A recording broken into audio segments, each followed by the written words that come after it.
बर्दिया बाँसगढ़ी नगरपालिका 5 लक्ष्मणपुर गांव के लक्ष्मी खड़का सिनकी बनैना परंपरागत तरीका अपना के काम करती रहल बाटी। ई बेला जुर बढ़ती गईले कारण सकुन के बारी में मुरई, बंडागोभी, भाजिक साग के पटिया प्रशस्त मात्रा में हुईले कारण सिनकी बनाए लगले बाद बटोई थी।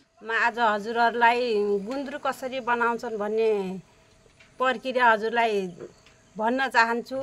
प्रायः जसो हाम्रो करेसा बारीमा मुलाहरू प्रत्येकको घरमा पाइन्छ। मुला अनि गोबीको पात सबैको प्रायः सबैको सिन्की बनाउन सकिन्छ।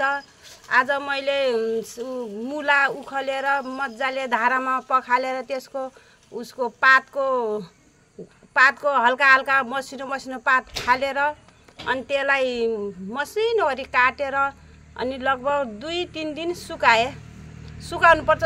नसुकाएर गराउँदाखेरि पनि राम्रो हुन्छ, तर अलि पानी आउँछ भनेर सुकाउने हो।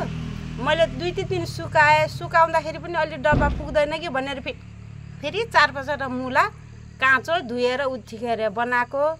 बिगड़ती गैले साग सब्जी के पटिया उस्ते फेंकना से फिर सिनकी बना के उपयोग करे सेक्जैट। लक्ष्मी के अनुसार बनैले सिनकी लंबा समय सम्म खाई मिलना किलना की स्वादिलो पौष्टिक हुईले फिर बाद बटोई थी। यो गुन्द्रुक चाहिँ काटेर मुलालाई मसिनो गरी काटेर सानसानो टुक्रा गराएर ओखलीमा पहिला त ढिकीमा कुट्ने गर्थ्यौँ हामीहरू। आजभोलि अब ढिकी परासो कसैको घरमा पनि छैन। आजभोलि चाहिँ उसको फलामको डोख्ली हुन्छ, त्यसमा थोरै हालेर मसिनो गरी कुट्ने र बाटामा राख्ने अनि पुरा कुटिसकेपछि चाहिँ डब्बामा हालेर एकदम उले डोख्लीले खाड्ने। नखाडेसम्म खुकुलो भयो भने बिग्रिन सक्छ। जति डब्बा टाइट फुल भएपछि सिन्की चाहिँ राम्रो हुन्छ। त्यो राम्रो भएपछि खाँदालाई पनि स्वादिलो हुन्छ, अमिलो हुन्छ। साग सब्जी के पटिया सफा करके 1-2 दिन घाम में सुखैना पानी निचोड़ना हो। सफा ड्रम में कूट के ढारल पाछे कुछ दिन में सिनकी तैयार हुईट। ऐसे के बनैले सिनकी किन आलू में मिला के पकैले से ढेर स्वादिलो हुईले बाद बटोई थी लक्ष्मी खड़का। यसलाई चाहिँ डब्बामा हालेर प्याक गरेर कोल्टमुकी राखेपछि पानी पनि सबै नित्रिन्छ। नित्रिसकेपछि 10-15 दिन 1 महिना जतिसम्म पनि राख्दा हुन्छ। राखेर झिक्दाखेरि यसको स्वाद मिठो हुन्छ, अमिलो आउँछ। प्रायः थोरै धेरै पनि हाल्नु पर्दैन।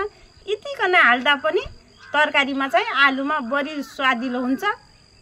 म यति भन्न चाहन्छु। स्थानीय उत्पादन के सदुपयोग और परंपरागत खाना के महत्व जोगैना लक्ष्मी खड़का के ये प्रयास उदाहरणीय बनल बा। यहीले एक लिंग घरियासी खर्चा घटैना और दोसर लिंग स्थानीय संस्कृति के संरक्षण में समेत टेवा पुग्ना विश्वास कर गिल बा। अनुज थारू, गुरबाबा FM, बाँसगढ़ी, बर्दिया।